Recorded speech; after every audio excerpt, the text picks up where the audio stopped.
Lebanon mengungkap dugaan kronologi Israel sukses meretas alat komunikasi pager pasukan Hizbullah hingga mengakibatkan ledakan pada Selasa 17 September.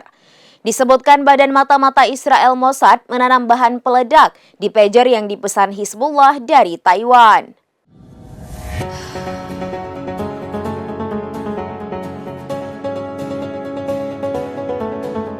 Lebanon mengungkap dugaan kronologi Israel sukses meretas alat komunikasi pager pasukan Hizbullah hingga mengakibatkan ledakan pada Selasa 17 September.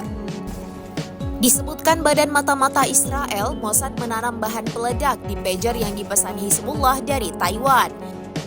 Dikutip dari The Times of Israel, dugaan itu disampaikan oleh keamanan senior Lebanon dan sumber lainnya.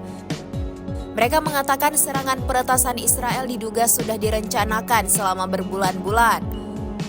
Sumber keamanan senior Lebanon mengatakan Hizbullah memesan 5.000 alat penyadap yang dibuat oleh Gold Apollo berbasis di Taiwan. Lantas perangkat tersebut diduga telah dimodifikasi oleh Dinas Mata-Mata Israel saat perusahaan melakukan produksi ribuan pager.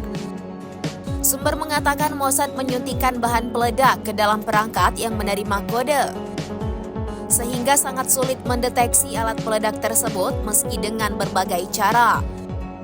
Oleh sebab itu, sekira 3.000 pager meledak ketika pesan berkode dikirimkan kepada anggota Hizbullah yang memegang alat komunikasi tersebut. Pesan berkode itu disebutkan mengaktifkan bahan peledak.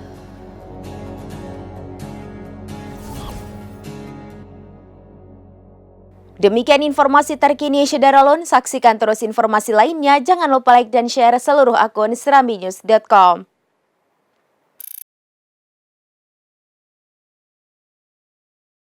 Download Tribun X sekarang.